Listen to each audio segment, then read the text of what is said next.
Hello, everybody. Welcome back. And I'm here today with Dave Sweeney. Dave, give us a quick introduction. Who are you and what do you do?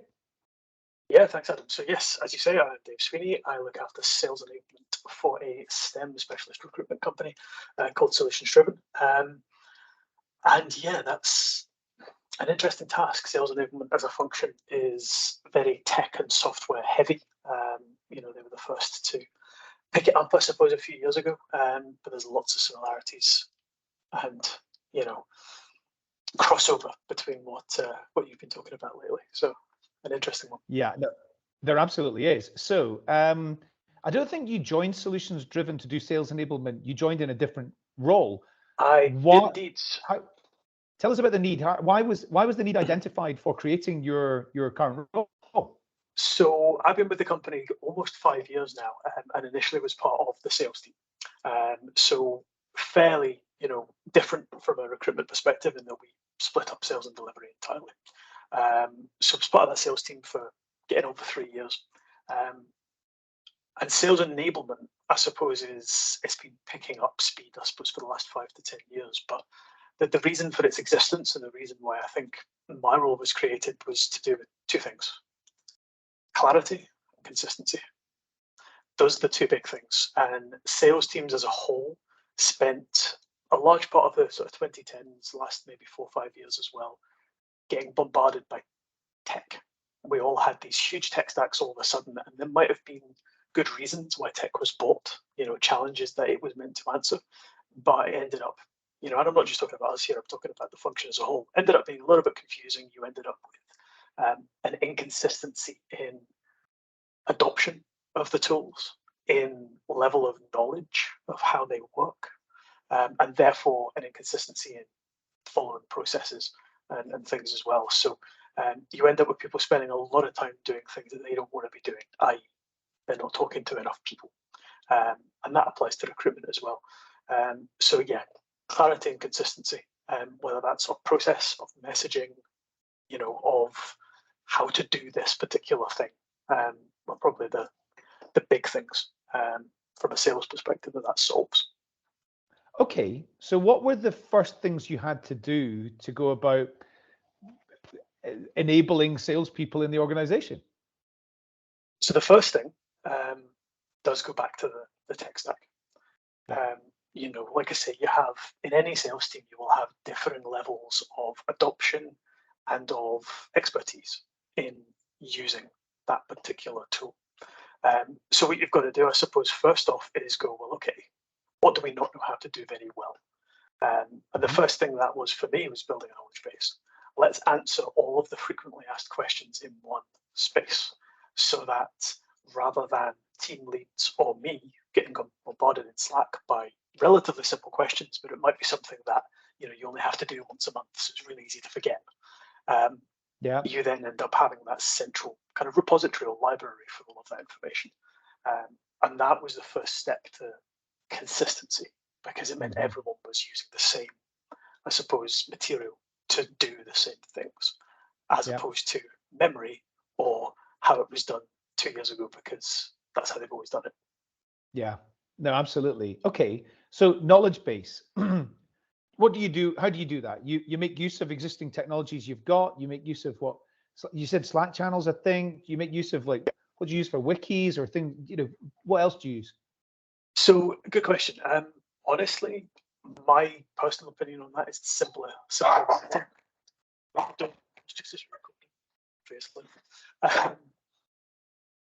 the dog. Simple is best when it comes to those things. Yeah. So in sales and we have tools aplenty for this kind of thing, but they're often aimed at large teams with larger budgets. What there is a gap in the market for is the smaller sales team. It's going to stop now. That's all right. So people watching this love dogs. Don't worry about it. Joy working from home. My dog hates everything. So yeah, you've got this gap where the smaller sales team doesn't necessarily have access to those tools. So what we kind of utilized was existing tools. You mentioned Wiki, which was an app inside Microsoft Teams, which somewhat frustratingly Microsoft have decided to can as of next month. So that's been migrated over to OneNote, a tool that wasn't designed for this at all. But actually, when you start working through it, it's almost perfect because it's really simple. It's really easy to access. You don't have to learn how to use one tool to learn how to use the rest, which I think is some of the problems that the bigger solutions have, because they themselves are quite complex. So that's kind of how we've been doing things, and we split that up, I suppose, into tech stack how-tos, information about ICP, ideal client personas, personas themselves. Who should we be talking to? What's our existing client base there? All of that information should be there in a couple of clicks. And that's the other important thing: quick access to information so that it's there when people need it. Yeah, absolutely.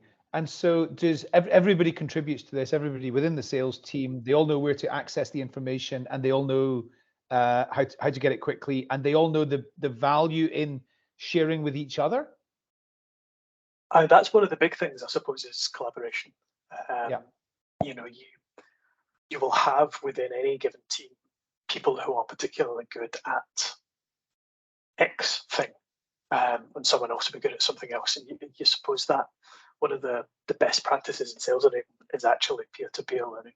So it's not only having that central resource, but also going, okay, if my line manager isn't available, actually who can answer this question maybe better than they can, because they're actually the subject matter expert in that tool or that particular industry sector, or any of the things that are held within that kind of knowledge base as well. Yeah. Okay. So in terms of you've got an interesting position in that you're doing this within a recruitment organization.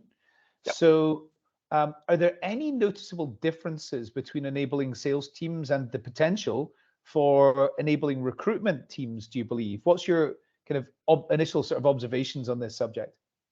That, I suppose, is always the most important question. So it is a very interesting role. However, I would add to that, spending 2.5 years in our sales team when directly selling prior to transitioning into that role. I've been speaking to talent acquisition and recruitment leaders for a long time. So both for our team internally and the teams we speak to and that we support, the similarities, the crossovers massively outweigh the differences.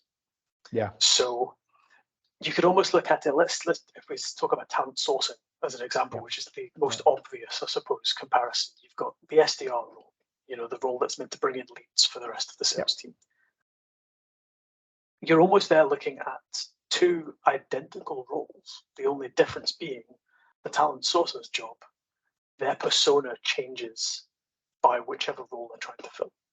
Whereas an SDR's persona is just, who does the company they work for want to sell to? So perhaps a little bit simpler in that regard, because their goal doesn't necessarily change from one week to the next. They're always aiming to talk to the same people, whereas recruiters will differ. But otherwise, their process in terms of engaging outreach, consistent follow-up, measuring which channel is getting the best return. It's all things that sales enablement is there to do. In sales, for example, for the last few years, we've been talking about the idea of multi-channel, which is don't rely on LinkedIn, don't rely on email, don't rely on the phone, because if you rely on one source, you only get the people that engage with that communication channel. You've got to spread your attempts at engagement across those. And I think recruitment can massively also benefit from that. And the enablement tools we have kind of drive that, because they show you, okay, if I'm trying to fill a sales role, for example, LinkedIn massively outperforms any other channel, versus if I'm trying to fill an engineering role, perhaps I have more success in email or on the phone. And I don't know if that's true. That was just, useful examples. But but those similarities are huge. Yeah, no, I couldn't agree more. I think that you make the comparison between talent sourcing and the SDR role. I would say there's comparisons right the way through the process. I mean, we think about like B2B marketing and branding versus employer branding and recruitment marketing. We think about the process of getting the customer to sign the contract. That's the offer management for the candidate. And then like the implementation on the B2B side is the same as the onboarding in the candidate side. So Yeah. I think that the similarities are really similar. We can learn a lot from sales enablement in recruitment. Yeah, and I mean, one of the big reasons why sales enablement as a function sort of appeared, albeit we'd had, you know, sales ops and sales training for a while before that, was that buyers' habits started changing. And you get this kind of B2B is getting closer to B2C in terms of the way you need to talk to people, at least in the UK and the US. There are some markets where it's still a little different. And you see the same in recruitment. You know, this sort of merging of slightly more informal outreach is cross-functional. You know, we are no longer the kind of stuffy, very formal, you know, dear whoever in our outreach in B2B, because people are doing their own research. It's becoming more personal, the buying process. And I think recruitment is the same. Yeah, again, I couldn't agree more. So what's happening in sales is one person is learning that taking let's say, a more informal approach is working really great for them. But unless you're providing a way of collaboration and knowledge sharing, that person is probably just getting on with their job, having their successes. And what we really want is that all of those salespeople are benefiting from that shared knowledge. This would be exactly the same in recruitment. And somebody told me yesterday that they believe when a recruiter leaves an organization, 40% of the knowledge that they have to do their job is leaving with them because they haven't shared it with other people. They haven't put it in some central collaboration area. And that's a real problem. It means we're reinventing the wheel every time. The new person joins the team, and they're building templates again from scratch. I wouldn't be surprised if things like that. Higher. Wouldn't be surprised if that number is higher. And I think the other thing we see, and recruiters know this one, is that average sort of turnover rates are increasing. People are spending less time in their role in their company. So retaining that knowledge, that information becomes even more important, because you can only expect to get a maximum of a couple of years out of most people up to a certain level of seniority. That's just what the data says. You know, you might want people to stay longer than that. You might be lucky enough to work somewhere where your retention rate is better, but on average, you're getting 2, maybe 3 years out of most people. So when they go, how do you retain that? Very, very important. Dave, I want to thank you very much for taking the time to join me. I know that we could talk about this for a lot longer. There's a lot to it. But let's come back to it maybe in a few weeks' time and talk again. Why not? And as I said, thank you so much for coming and joining me today. Thanks, Adam. Thanks for having me.